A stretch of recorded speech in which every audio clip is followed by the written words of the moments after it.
What's going on, everyone? Welcome back to this podcast. I'm your host, Adrian Trito. It's been a long time since we had one of these episodes. I'm so happy to be back.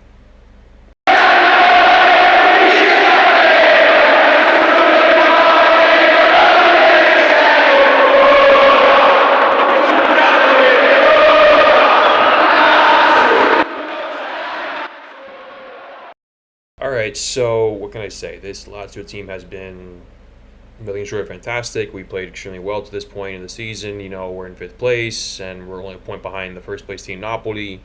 Um, Michael Baroni has been nothing short of incredible so far with this team.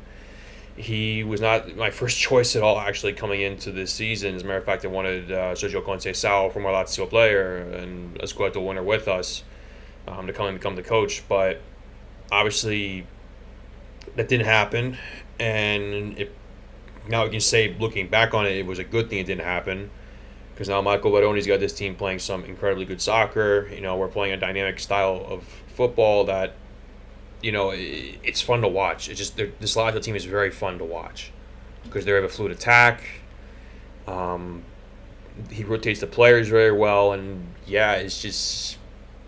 it looks sustainable too because of the player rotation, and that's, I think, one of the most underrated aspects. If not, I would actually say is maybe the most important part of what this team's doing right now. Because Baroni's rotating the players, he's keeping them fresh, which allows us to play more aggressively against the bigger teams. And allows us to basically go out and not have to worry about a guy fatiguing or a guy not playing to his best level because the players are being rotated. And also, to what the players have been saying who've come into the transfer market, the rotation has increased motivation among the players because they know they're going to get their shot to play. And I have to tell you, I don't think, in terms of player quality, we haven't had bad transfers so far. It's been quite incredible to watch. But I want to get into the strengths of this team and discuss Lazio going forward because we're going to go into a tough stretch now. But I'm actually not super nervous, honestly, about it, and I'll get to the reasons why. So Baroni's strengths right now is that this team, again, as I mentioned before, has a great player rotation, which we cannot underestimate how important that is, especially in a long season. We're playing against so many teams and so many games, and we're playing a different format of Europa League, Champions League this year, and basically it's fun to see guys getting their shots too. So that's a very important part. I think probably it's the most important part, which I'll get to that later.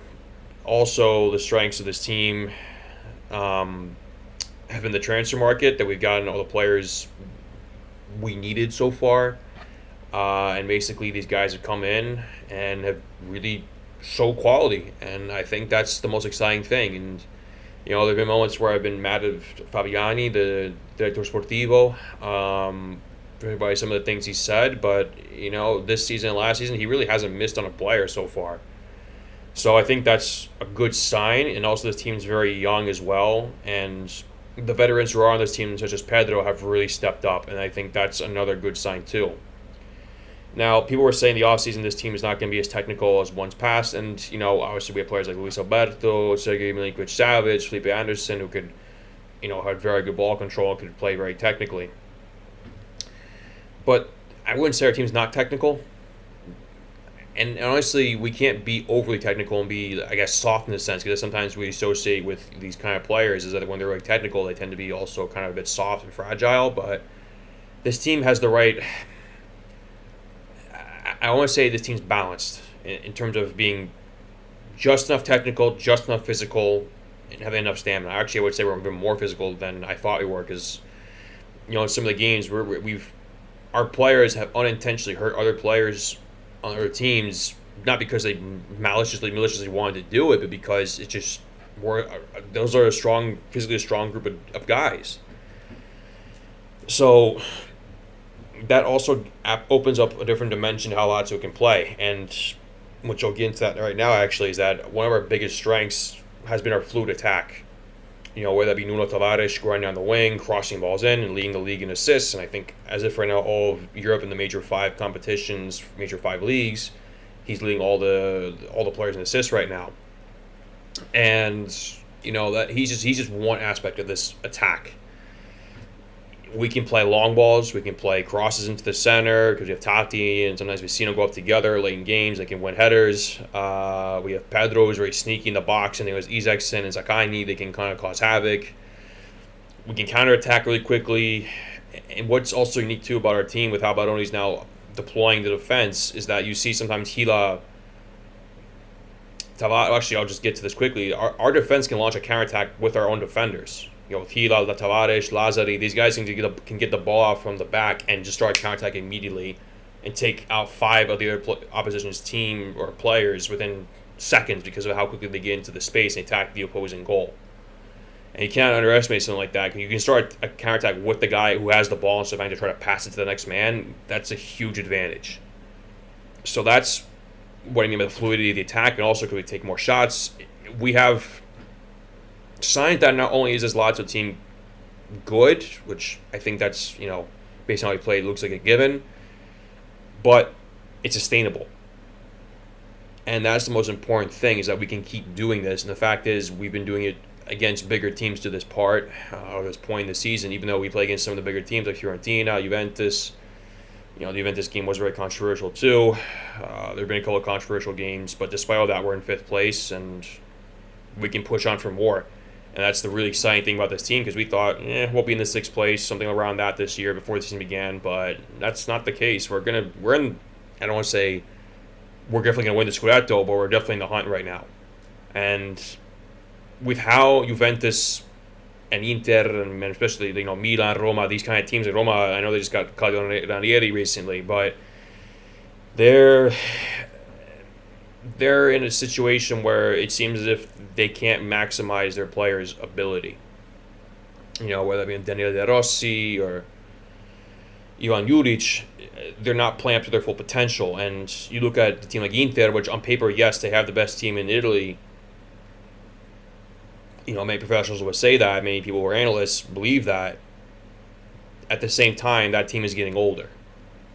And we saw what happened last year when our team got older. It just wasn't working at one point. And Inter is kind of, I guess, about to go into that phase. I don't want to speak too soon because, again, those players are very strong players, obviously. But, Acerbi is a center back for the team. I think he's almost 35, 36 now. Mkhitaryan, Canaloglu.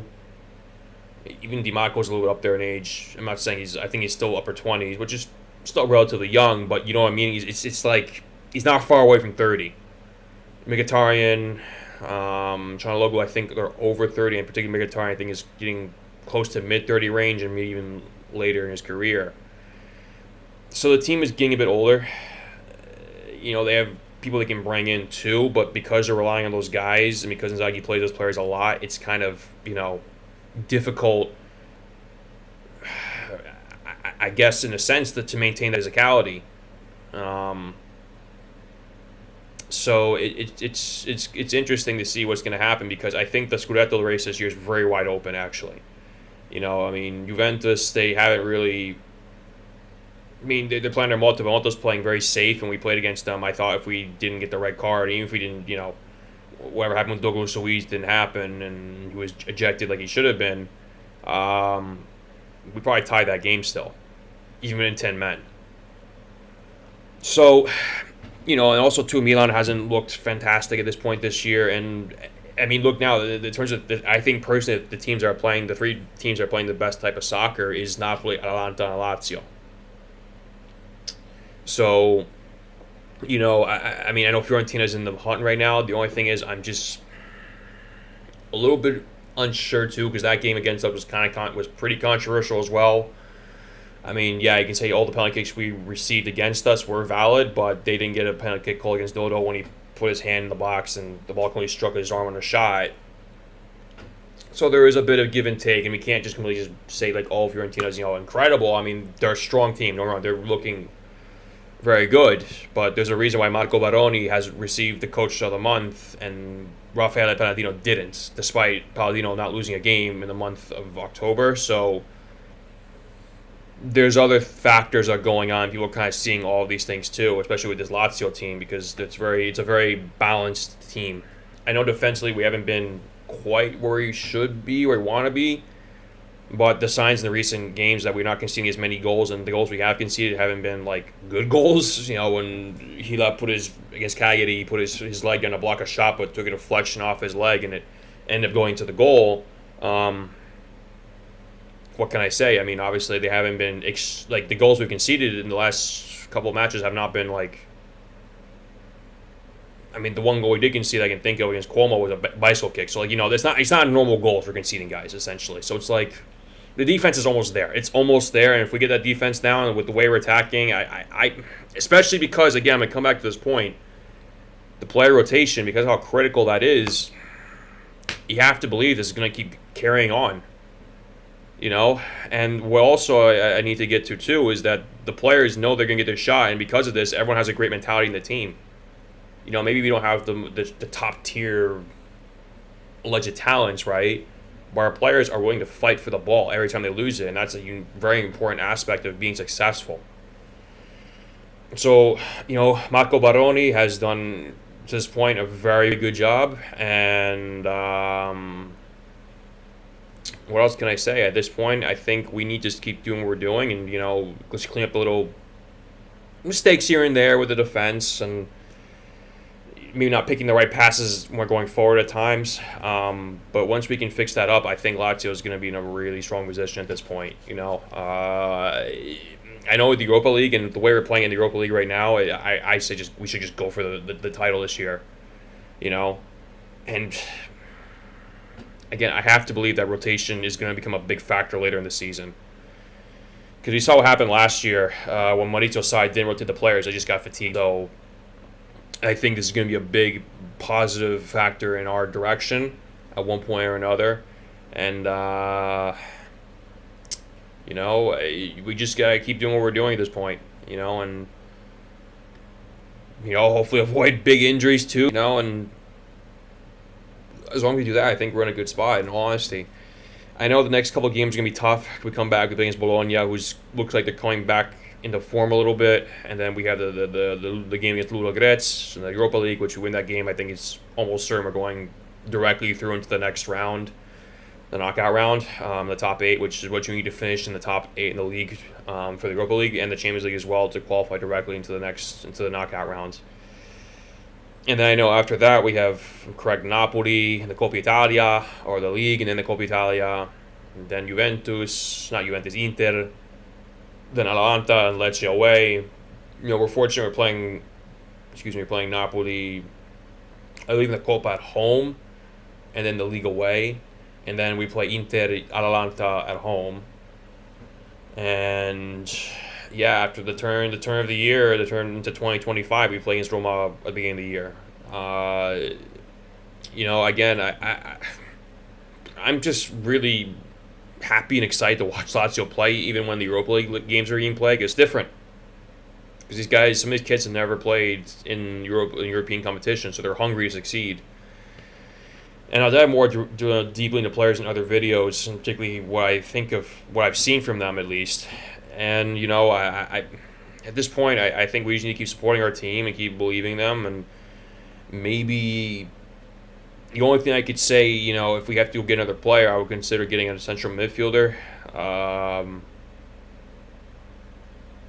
Because, Gaetano Castrovilli is hurt, even though it's not a serious injury. It's more of they're doing a cleanup on his knee. But you don't want to, we're already kind of staying in that position as it is beginning of the season. So I think we need to maybe consider getting reinforcements. And other than that, though, I think the team is pretty much, it's not, can't get more than what we've got at this point. And that's what's exciting. So, final thoughts, as long as we just, don't deviate from what's been making us successful, I can't see how we don't have a good year in all competitions. And that's, I'm thinking good year might be actually an understatement. I think we're going to have a very strong year. Scudetto winners, I don't know. Europa League winners, I don't know. But we're going to be in the hunt in both of them, and legitimately, we're going to be in there into the end for both those titles at the moment. So, hey, we'll see. What can I say? Forza Lazio.